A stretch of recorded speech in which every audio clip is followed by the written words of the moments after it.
I love the smell of diesel in the morning. It smells like crap to me. Getting out of a bin should not feel this way.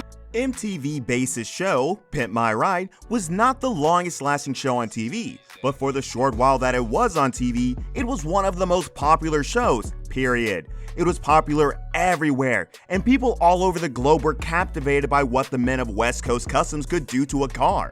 The show was so great that it's kind of difficult to believe some of the extraordinary dark secrets behind its filming. In fact, Pimp My Ride is the perfect example of the saying that goes, "All that glitters is not gold." Because the show certainly glittered, but it was also surely not gold. In this video, we'll be exposing some of the simply extraordinary secrets behind the show, Pimp My Ride.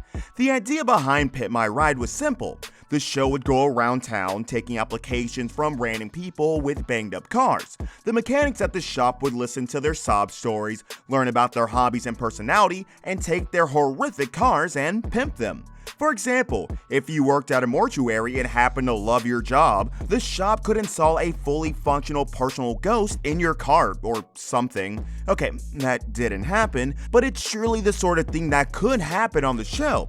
What stood Pimp My Ride out from other car shows that augmented cars were how amazing they seemed. It looked like the people at West Coast Customs were going out of their way to build these amazing vehicles for random people.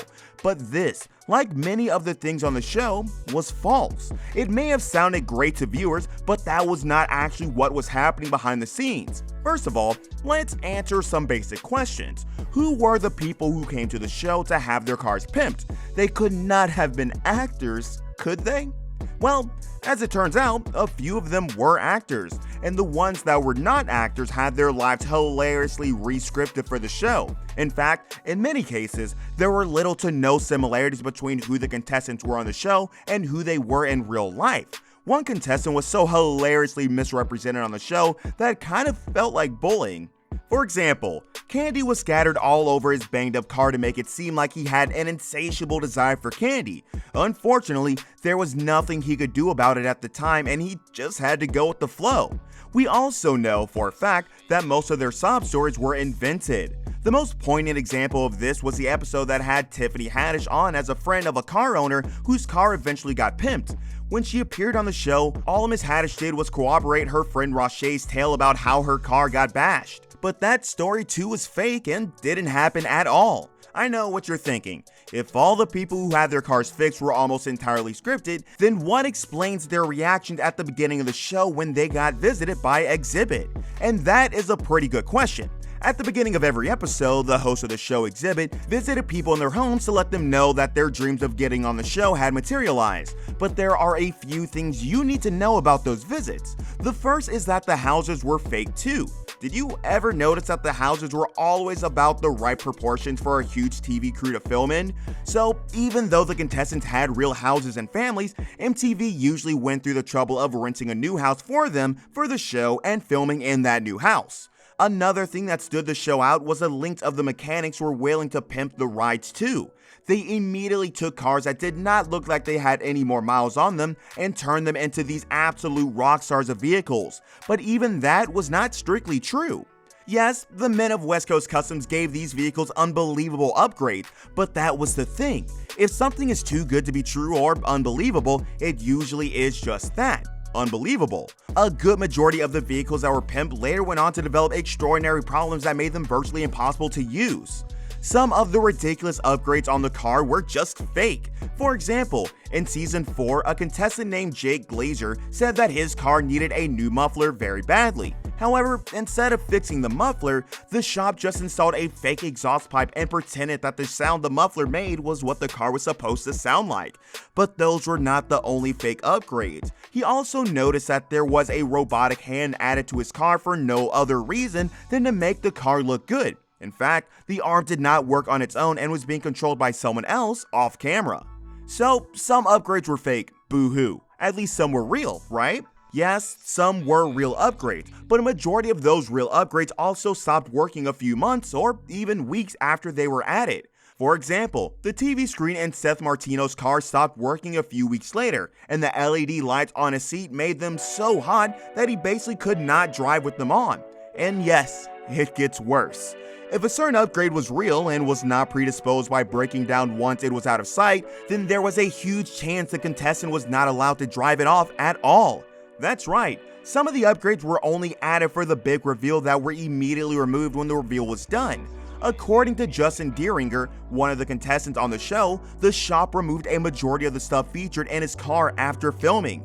For example, they had installed a pop-up champagne contraption in his car. Now, after filming, they removed that because they were scared it would encourage drinking and driving, and that is a great reason. But why did they add it in the first place? To amaze the viewers? Well, they were amazed alright.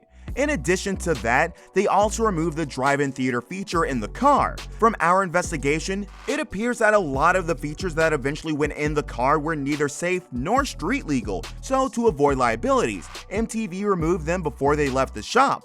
Okay, maybe this was even forgivable. Maybe the thousands were too extensive and expensive to be properly maintained. Maybe some of the upgrades were too expensive or unsafe to be driven off with, but at least they did a basic job of fixing the mechanical issues with the car, right? Well, they didn't do that either. Sure, the cars look fantastic when they were being driven away from the shop, but as any car owner will tell you, how something works and how something looks are two very different things. The cars themselves did not run very well, despite being a spectacle for viewers to ogle at. You might notice that the shop always had a tow truck on hand. The tow truck was not just a prop that looked cool, it was there in case the Pimp My Ride cars did not end up running. So when contestants brought their cars with major mechanical issues to the show, they ended up getting their cars back with roughly the same issues. If the banged up cars had serious issues like a faulty engine or a terrible transmission, the beautiful men and women of Pimp My Ride did absolutely nothing about it. They just ended up adding a couple of shiny features that either don't work or will break down after a few days. For Pimp My Ride, there was usually only one goal, and that goal was to make the car look cool for the cameras. Any upgrade that did not look good on camera was immediately abandoned, and everything else about the car was sacrificed to that single cause.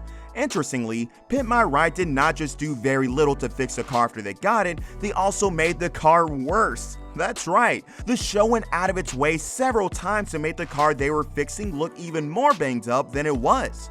So, when a contestant has an awful car, they manage to make it even worse. This was done so that people would be amazed when they revealed the sorry state of the car. Sometimes they did not just stop at exaggerating the car's problems, they also made sure it was more banged up than before. For example, they once used an aircraft remover to make the peeling paint of a car look worse than it was supposed to be. Sometimes they added dents manually, and other times they just messed with the bumpers or taillights. It's difficult to completely unravel all the awful secrets behind Pimp My Ride, but we're pretty convinced that these are some of the worst secrets of that show.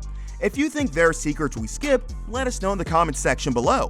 Don't forget to smash the like and subscribe buttons. Goodbye, and remember to stay safe.